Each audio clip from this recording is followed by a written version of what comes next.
Welcome back to our channel, and thank you all for tuning in and thank you all for supporting us. And we shall continue to bring you the latest news as they happen.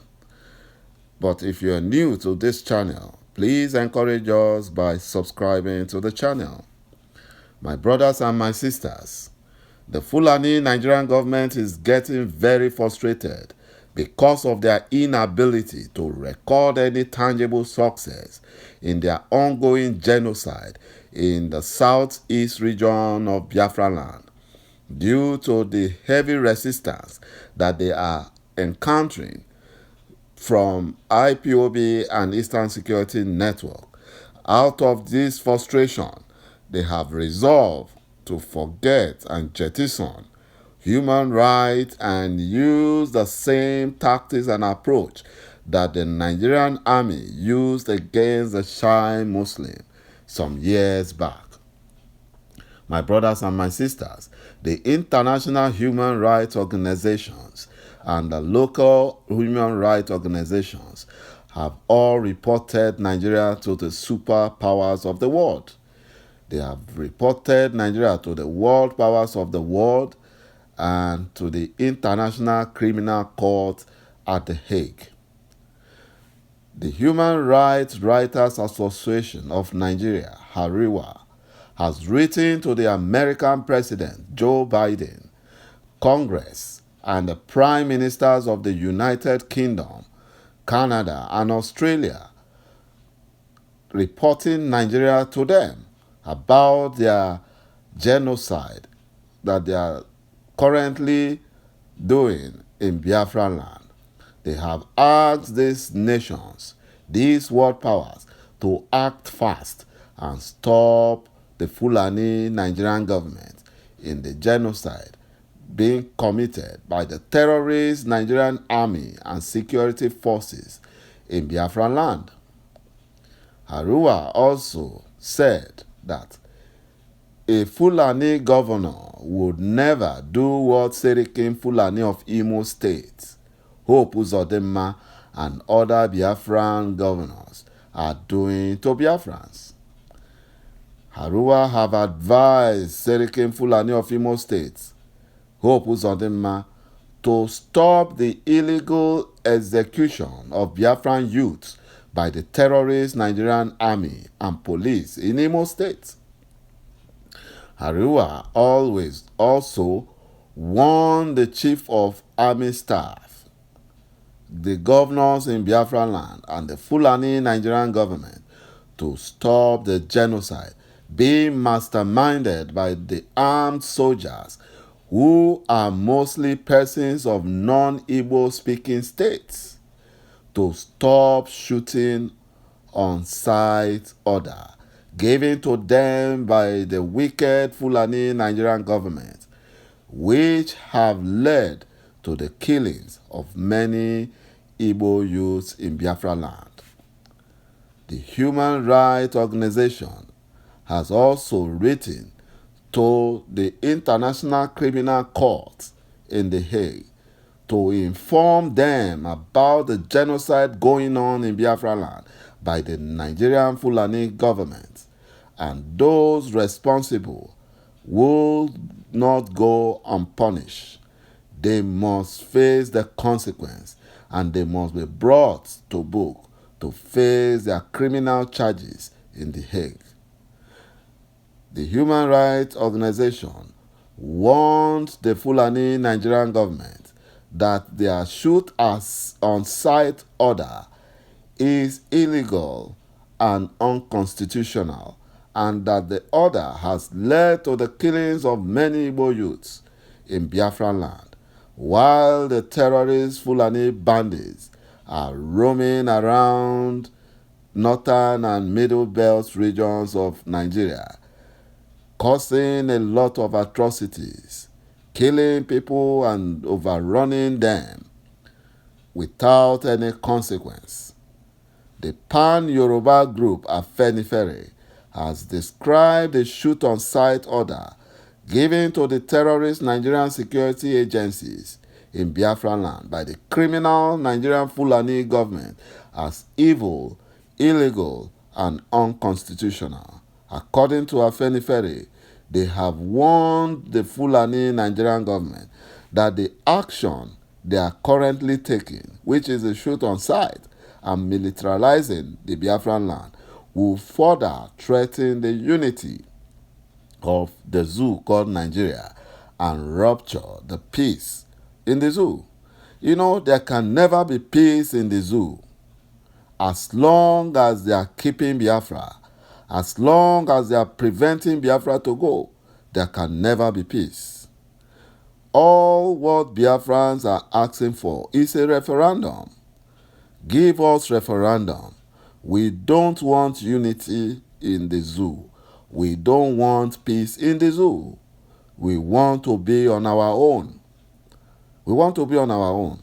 We are not beggars of unity. We are not beggars of peace in the zoo, because even the Bible said that, that where there is no righteousness, the chaos always happen. There's always chaos. There's always chaos. The zoo has no righteousness. The Fulanis are full of evil plans against Biafra, and there is nothing they can do to keep Biafra in Nigeria, because Biafra must be free. The zoo called Nigeria, their police inspector general, Usman Baba, who is a Fulani, he has ordered police officers to shoot and kill any Biafran on the streets of Biafra, and they should ignore media shouts of human rights violations, because of the hatred they have for Biafrans. According to the Inspector General of Police, the order is from the Fulani Nigerian government, being controlled by the Fulani Mayeti Allah, who is a terrorist organization. It is an offshoot of Boko Haram, which is now an offshoot of Islamic State, ISWAP. The Inspector General of Police said that the Nigerian government have declared a war on Biafra. They have declared a war because Biafra refused to be overrun. And they said they must take Biafra by force to settle their Janjaweed Fulanis from the Sahel. And as such, the Nigerian government have ordered for the extermination of any Biafran found on the streets of Biafra. The Inspector General of Police ordered the police officers in Biafra land not to adhere to the rule of engagement when dealing with Biafrans. He told the police to kill all Biafrans and asked them not to mind media shouts. The IGP said if anyone accused the police officers of extrajudicial killings, the officers should ignore such complaint because the report will come to his table, and as usual, it will be swept under the carpet. It will be swept under the carpet. It will be swept under the carpet. That's what they do. The terrorist Fulani bandits are on rampage everywhere in the north and middle belt. But no such genocide order were given to the police or army. The terrorist Fulani bandits burnt down the assemblies of God's church in Kaduna with 8 worshippers inside the church, and they burnt the worshippers alive. They burned them to death. And yet, the Fulani Terrorist Inspector General of Police did not deem it fit to order the terrorist police to shoot and kill all the terrorist Fulani bandits in order to stabilize the security of the north. They never gave that order. They allowed that to go because those terrorist Fulani bandits are their foot soldiers. They were the one who sent them on those missions. They sent them on those missions to take over people's land. That's what they are doing. But it is in the relatively peaceful Biafra whose only offense is that they are asking for referendum. Is it too much to ask for? It's like a marriage, a very toxic marriage. And one party said, I don't want to do again. Is it by force to keep the other party? No, it is not by force. It is not by force. Because if it is by force, there would not be anything like British. The USSR wouldn't have disintegrated into different countries. A lot of examples like that. They had peaceful referendum and the government respected the results of the referendum. But Nigeria, because of the criminality of the Fulanis and their greed, they don't want referendum. They don't want it. But either they like it or not, Biafra must get that referendum. And it's coming shortly. The Nigerian Army and Police have started the shoot on sight order in Biafra land. They have started it. In Owerri, they started it. They started shooting sporadically as students in Imo State University hostel, killing so many students. They killed so many students in the name of stopping Biafra freedom, in the name of stopping Biafra independence. Our leader, Mazi Nnamdi Kanu, have warned the Nigerian Army and Police that have brought the war into Biafran land. He told them bringing the war into Biafran land means that all of them have signed their death warrant. And at the same time, the Fulani terrorists that sent all those non-Biafrans from the Middle Belt into Biafran land to kill Biafrans. Our leader, Mazi Nnamdi Kanu, warned the non-Fulani soldiers and officers that as they have sent them out of their land to come and kill in Biafran land, their own ancestral land in the Middle Belt will be taken over by the Janjaweed Fulanis. He warned the Middle Belt officers and soldiers that the Fulanis are just using them, and he specifically told the thief of Benue among them that their stupidity is costing them, the thief peoples, dearly. It's costing them dearly. Because if Janjaweed have overrun thief land, they are killing thieves a lot in Benue State. And yet, some of the foolish officers and soldiers are obeying the orders of the Fulani Janjaweed.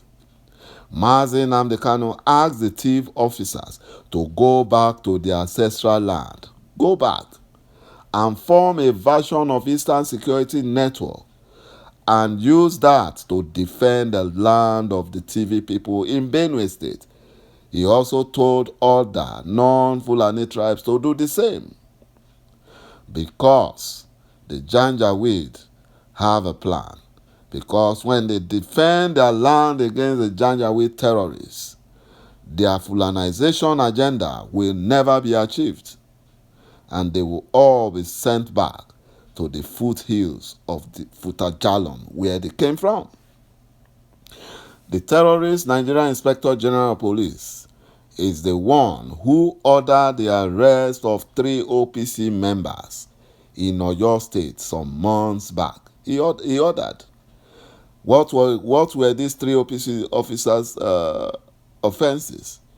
Because they helped the Nigerian police to arrest a notorious Fulani bandit and kidnapping kingpin, Iskil Wakil, in Oyo State, southwest Nigeria. The Nigerian police were complaining that they couldn't arrest him, that he was evading arrest. Then the 3 OPC members helped the police to arrest the Fulani terrorist bandits. The Fulani terrorist bandits was released by the Nigerian Fulani government.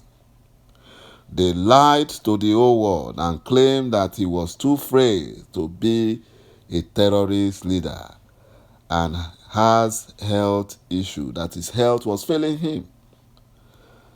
But when he was arrested, there was lot of resistance. He had lots of AK-47. And the terrorist Fulani bandit was even shocked that the OPC members were able to even arrest him without the Nigerian army or police stopping them. You know? But the three OPC members who helped the police are now in jail for over some months now. And there is no sign of them being released. And the Nigerian government is rejoicing about the death of Abubakar Sheku, the leader of Boko Haram. Why won't they be happy? They are happy because the Fulani told him to kill Christians, burn down churches, destroy Biafra land and the Yoruba nation land. But he was also killing Muslims and destroying mosques in the north. And they got angry with him. And the late Buhari formed the ISWAP using the late Boko Haram leader to form that. And now they have armed the ISWAP and made them to kill Sheku so that Sheku will pay for not helping the Fulani overrun the southern Nigeria and Biafra land. And now they are shamelessly saying that our great leader Mazi Nnamdi Kanu and the Yoruba freedom fighter Chief Sunday Igboho should learn a lesson from Abubakar Sheku, the Boko Haram leader. Why would they learn lesson from a terrorist? Our leader Mazi Nnamdi Kanu and Igboho are freedom fighters fighting to keep their land. Sheku is a terrorist being used by the Fulani Nigerian government to overrun southern Nigeria and Fulanize the whole of Nigeria. They were using him for the agenda, but because he derailed, they marked him for death and they now have succeeded. But one thing the Nigerian Fulani Janjaweed government should understand is that not an inch of Biafran land will be ceded to them, no matter what they do, no matter the aggression. Biafra is equal to the tax. Eastern Security Network is equal to the tax. IPOB is equal to the tax. Thank you, my brothers and my sisters, for watching this video. Thank you for supporting our channel. Please watch out for the next, and bye-bye for now.